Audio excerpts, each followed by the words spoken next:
बोलिए। सो आज Hyderabad narcotic enforcement wing का एक अच्छा काम आप लोगों के सामने प्रदेश करना चाहता हूँ।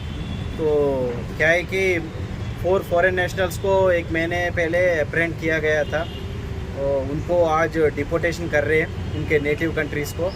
इसमें 2 नाइजीरियंस है, एक टैंजानियन है, एक सूडानियन नेशनल है। तो डिटेल्स में गए तो क्या है कि एक महीने पहले एक लेडी मशीला बोल के मौज़मी अलमासी मशीला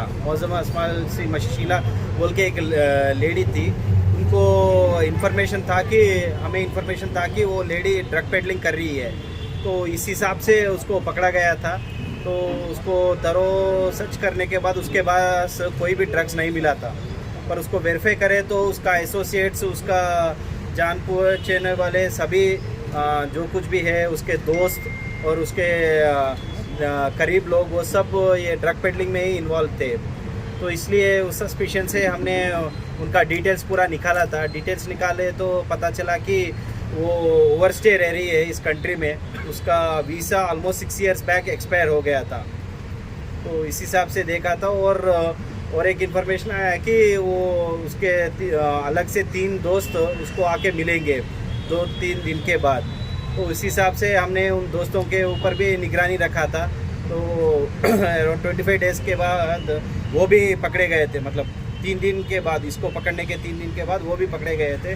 उनको भी वेरीफाई करे तो उनके पास भी ड्रग्स नहीं मिला था, लेकिन उनका भी ऐसे ही हिस्ट्री था कि एसोसिएशन ड्रग पेडलिंग लोगों से था। वो भी ड्रग पेडलिंग पहले किए थे, तो ऐसा हुआ है। तो उनका भी डिटेल्स निकाले तो FRO ऑफिस को लिख के हमने इन लोगों का पूरा डिटेल्स लिया था। तो उससे क्लियरली मालूम होता है कि ये 4 के लोगों को वीज़ा, कोई भी वैलिड वीज़ा नहीं है। अभी सभी लोगों का वीज़ा एक्सपायर हो गया है। ये मशीला का वीज़ा ऑलमोस्ट 6 साल पहले एक्सपायर हुआ था। और वो 3 जनों में एक का नाम चिनजा नाना विवियान है, नाइजीरियन लेडी है वो। उसका वीज़ा 4.5 साल पहले एक्सपायर हुआ था। एक मैक्सवेल एंथोनी चूक हुआ है, प्रिंस भी कहते हैं उसे, उसका वीज़ा अराउंड 1 ईयर के बाद एक्सपायर हो गया था।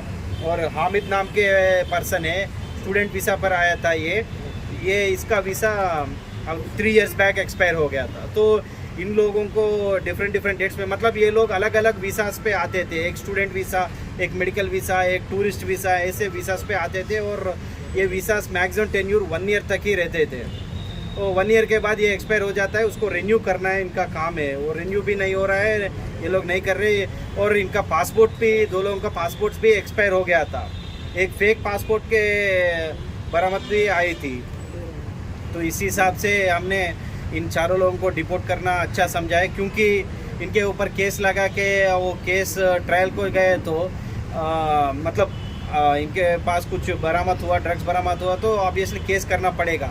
केस करने के बाद देखें तो ये ट्रायल पर ये लोग एब्सकॉन्ड हो जाते हैं, क्योंकि बेल मिलता है कुछ महीने के बाद। बेल मिलने के बाद ये लोग भाग जाते हैं, यहाँ पर नहीं रहते हैं। ये अपने एड्रेसेस चेंज कर लेते हैं, मोबाइल फ़ोन चेंज कर लेते हैं, सभी चेंज कर लेके ये एब्सकॉन्ड हो जाते हैं। इस हिसाब से फिर से इनको पकड़ के ट्रायल पर कोर्ट के सामने पेश करना बहुत मुश्किल हो जाता है। और ये कोर्ट के बेल के बाहर आने के बाद भी ये बार वही धंधा करते हैं, ड्रग्स पर ही धंधा करते रहते हैं। तो इस हिसाब से ये लोग हर वक्त प्रॉब्लमेटिक ही रहते हैं, ये ड्रग्स के धंधा में रहने वाले ये लोग। सो इसीलिए इनको डिपोटेशन करना अच्छे समझे। हमारे CP साहब ने वही इंस्ट्रक्शंस दिया था। सो इसलिए इस हिसाब से हमने 4 लोगों का डिपोटेशन प्रोसेस स्टार्ट किया था। इनिशियली FRO ऑफिस को लेटर लिख के इनका पूरा जानकारी आने के बाद इनके ऊपर कोई क्रिमिनल केसेस है ऐसे वेरीफाई किया था, वो भी केसेस नहीं है। इसके बाद जो लोगों के पास पासपोर्ट नहीं है उनके लिए एग्ज़िट ट्रैवल सर्टिफिकेट के लिए हमने अपने ऑफिसर को दिल्ली भेजा था। वहाँ नाइजीरियन एम्बेसी से कांटेक्ट करके उन्होंने इनका एग्ज़िट ट्रैवल सर्टिफिकेट बोलते हैं, उनको ये डॉक्यूमेंट्स पूरा दिखा के वो एग्ज़िट ट्रैवल सर्टिफिकेट लाया इनको डिपोर्ट करने के लिए। तो वो मिलने के बाद सभी मिला के FRO ऑफिस से रिक्वेस्ट किया कि इन लोगों को डिपोर्ट करें।